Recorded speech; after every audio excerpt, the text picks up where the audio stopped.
দিনটা ছিল 18 এপ্রিল, বাংলা ক্যালেন্ডারের প্রথম বিয়ের ডেট। তবে সেদিন সারাদিন এত বৃষ্টি হচ্ছিল যে লোকেশনে কীভাবে পৌঁছবো বুঝতে পারছিলাম না। স্কুটিতে তো যাওয়া সম্ভব না, তাই একটা টোটোই বলেছিলাম। এই যে আমাদের টোটোও চলে এসেছে। লোকেশনটা একটু দূরেই ছিল, প্রায় আধ ঘন্টার রাস্তা। ব্রাইডকে আমার টাইম দেওয়া ছিল 4টের সময়, তাই 3টের সময়তেই বেরিয়ে গেছিলাম। ভালোবেসে শুকনো নদীতে ডিঙি ভাসিয়েছি মোহনার কাছে এসে, শুধু তোমাকে ভালোবেসে দুমুঠো আদর ভিক্ষে চেয়েছি দরিদ্র। এই যে লোকেশনে আমরা পৌঁছেও যাই। এটি হচ্ছে ব্রাইডের বোন, ও আমাদের নিতে আসে।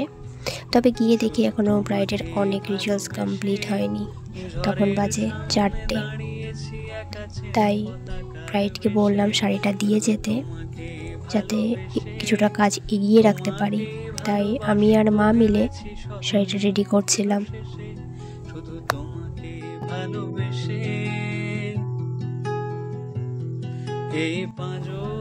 কিছুক্ষণ পর ব্রাইডের বোন এসে এই ফুলগুলো দিয়ে যায়। ব্রাইড তার খোপাতে আছে এই ফুলগুলোই লাগাবে। তবে তখন অনেকটা দেরি হয়ে গেছিল। আর এই যে এতক্ষণে ব্রাইড আসে, তখন বাজে 6টা। প্রচণ্ড টেনশানে ছিলাম, কিভাবে তাকে কমপ্লিট দেবো ঠিক বুঝতে পারছিলাম না। তাই আর দেরি না করে চটপট তাকে শাড়ি পরিয়ে বসিয়ে নিই। তার আজ ওয়াটার রেজিস্ট্যান্ট মেকআপের বুকিং ছিল, তাই মেকআপ কমপ্লিট করে আমি ওয়াটার স্প্রে করে সেট করে নিয়েছিলাম মেকআপটাকে। আর তোমরা দেখতেই পাবে আমি টিস্যু ড্যাপ করার পরেও কোনো জায়গা থেকে কোনো মেকআপ উঠে চলে আসেনি। তো তোমরাও যদি এরকম ওয়াটারপ্রুফ মেকআপ পেতে চাও তো আমার সাথে অবশ্যই কন্ট্যাক্ট করতে পারো। কন্ট্যাক্ট নাম্বার আমি নিচে দিয়ে দেব। ব্রাইডাল বুকিং চলছে এখন, তো তোমরা তোমাদের স্পেশাল ডেটে আমাকে বুক করতে পারো।